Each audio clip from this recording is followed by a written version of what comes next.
What's going on, guys? Welcome back to the Contractor Secrets Podcast. We're going to talk about 5 leadership traits that every contracting business owner should have, develop, work on, and strive to achieve. The big question you need to ask yourself every day is, do I own a job or do I own a business? And unfortunately, the majority of contractors out there own a job. That's right, they're a slave to their own business. But the other side of the fence is so much greener, it's so much better, and that's when you're finally fully in control of your destiny, your freedom, your time. And that's what Contractor Secrets is about. It's about taking back our time, building a business with systems, standards, values, procedures, putting yourself in the driver's seat. And that's what it's about. So I'm excited. I'm happy to have you here. Let's dive into the Contractor Secrets Podcast. What's going on, guys? Welcome back to the Contractor Secrets Podcast.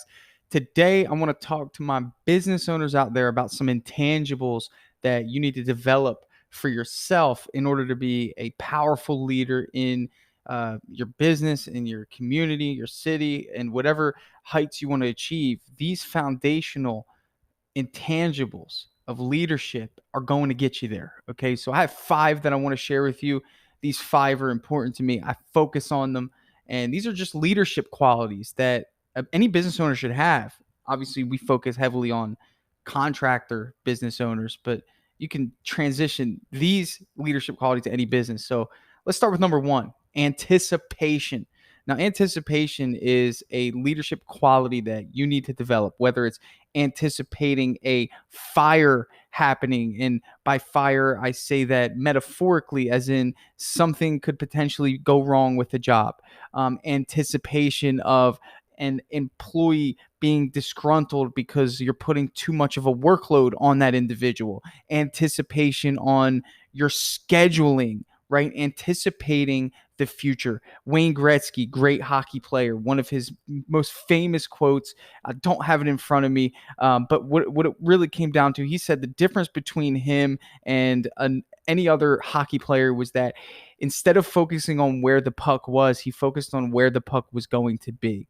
And that is his ability to anticipate. So that in itself is a leadership quality, is your ability to anticipate results, anticipate outcomes. And by doing so, you put yourself in a position to react to whatever it is that you're anticipating, good or bad.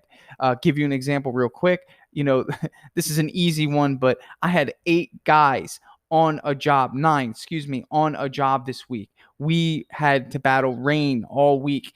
And Friday, today, rain all day long. I had to anticipate that and plan for 2 interior jobs to start on Friday. And I was able to make it happen. Now, both of my crews were able to leave that big exterior and go and do some interior work to keep the schedule moving, to keep the company going. Had I not anticipated that, they wouldn't be working today. Nothing would be happening, and it would prolong our schedule, disgruntle our customers, and put us in a position of fear, scarcity, and ultimately it would just cause a rift in the operation. Anticipation is what helped me do that. Number 2, leadership quality, integrity.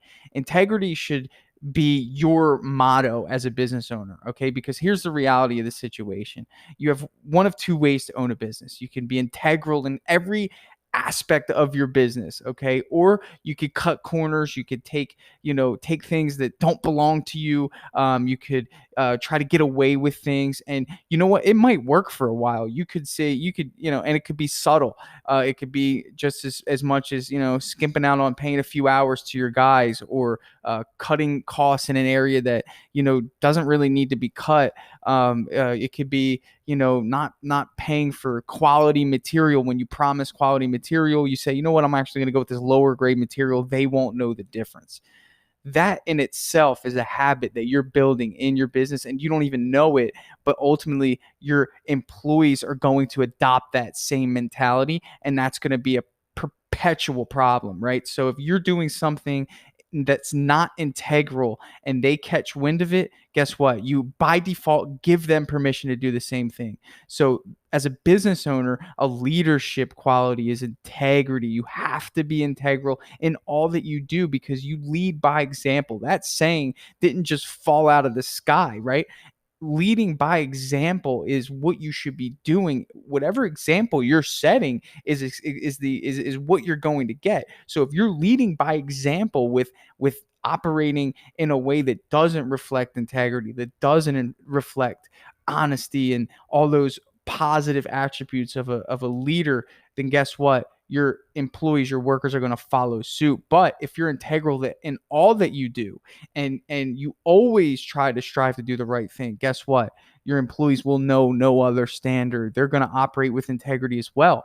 There's opportunity throughout every day to operate without integrity, to maybe take a shortcut, to maybe take a, to compromise in some way. And you have to have that integrity to be the person who says, no, we have to do it that way. And you'll just know that that company culture that you create is going to be very long lasting, and everyone's going to follow suit. So the next thing, the next leadership quality, number 3, empathy. Okay. There's two types of leaders. There's leaders that have empathy, and there's leaders that don't. And those leaders that don't have empathy, I think they forget what it was like to be an employee. And I feel like they forget ultimately what it's like to be a human being, right?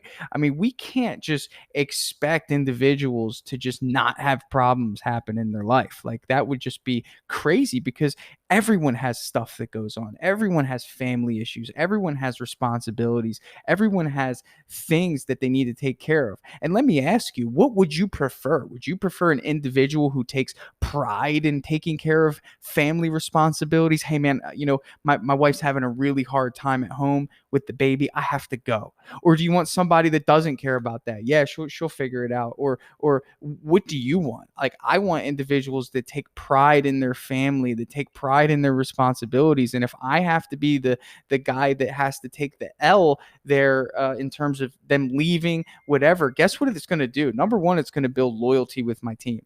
It's going to build a loyalty that is hard to compare to another business, right? I mean, ultimately, these are the intangibles that make people say, you know what, I'd rather work for Tanner, no matter what anyone else would offer me, because this guy has my back. And I know that that's rare in not only society, but in this business, even more rare is when the owner of a contracting company has that level of empathy that says, you know what, take care of what you need to take care of. We'll fill in for you today.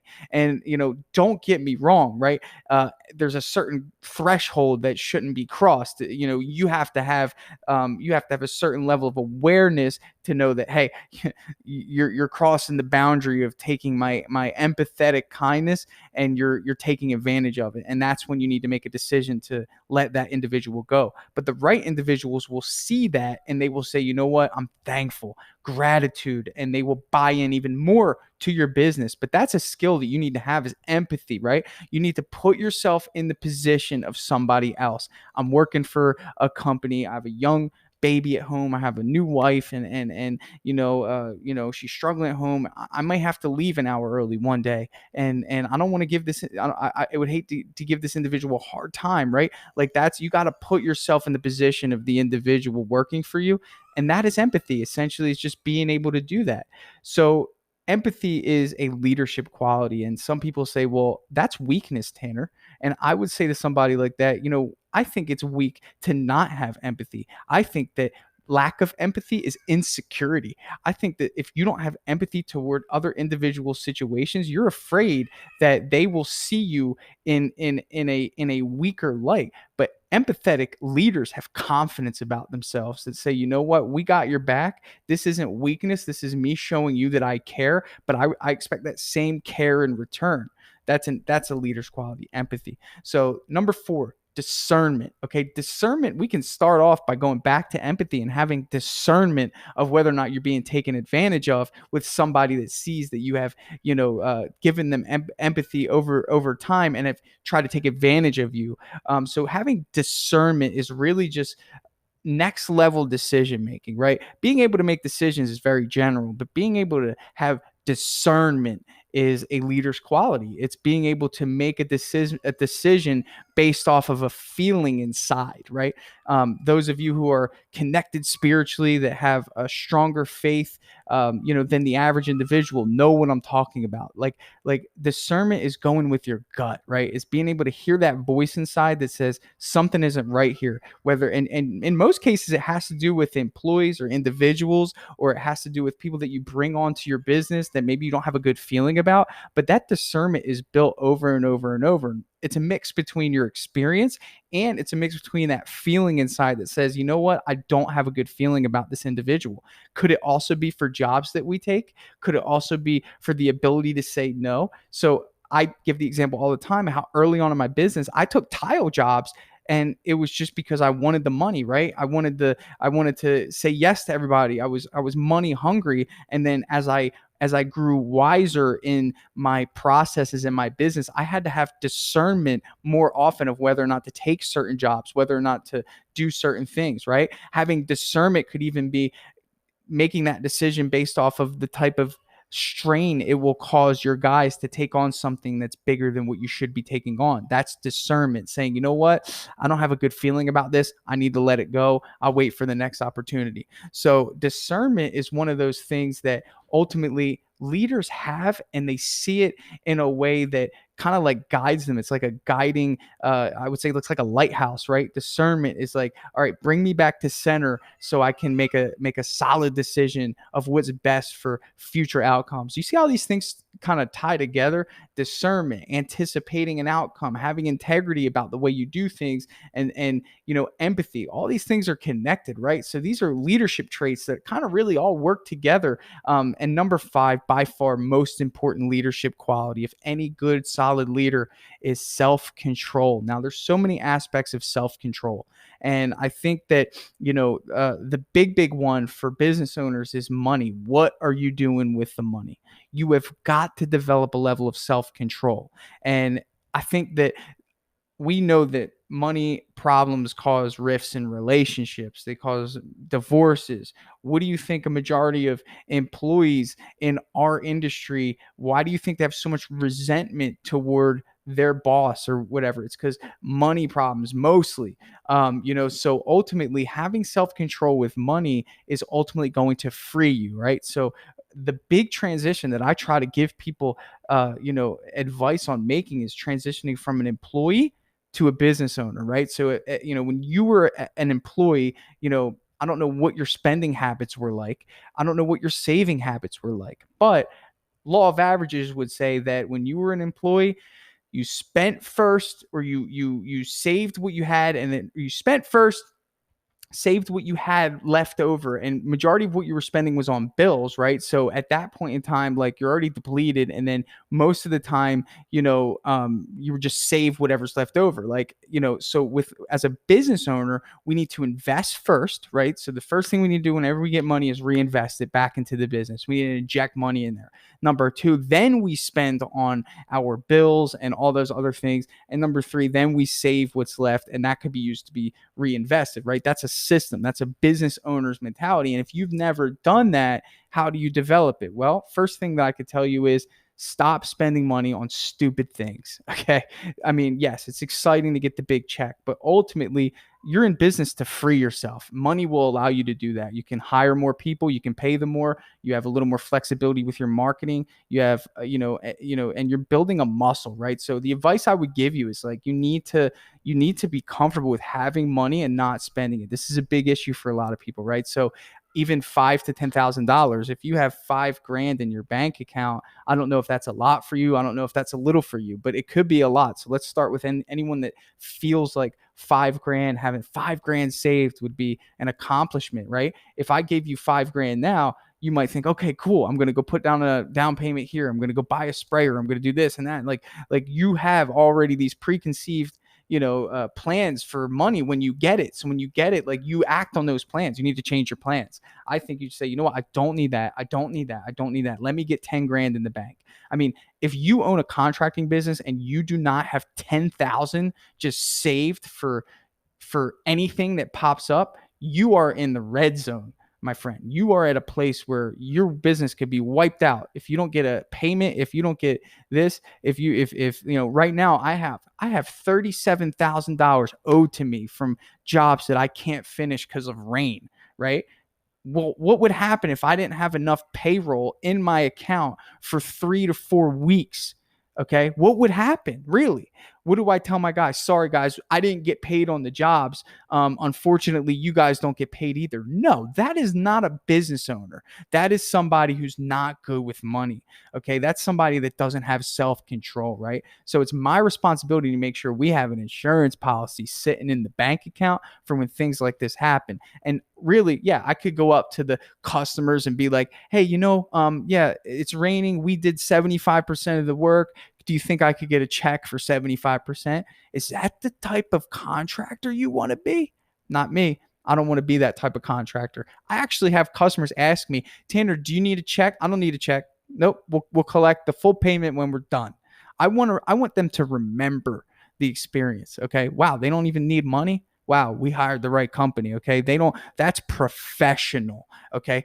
Don't allow your weakness to shine through to your customers of your inability to have self-control when it comes to money. You're a business owner. That has to be number one. Set the goal. $5,000. Keep it in the account. Don't touch it. $10,000.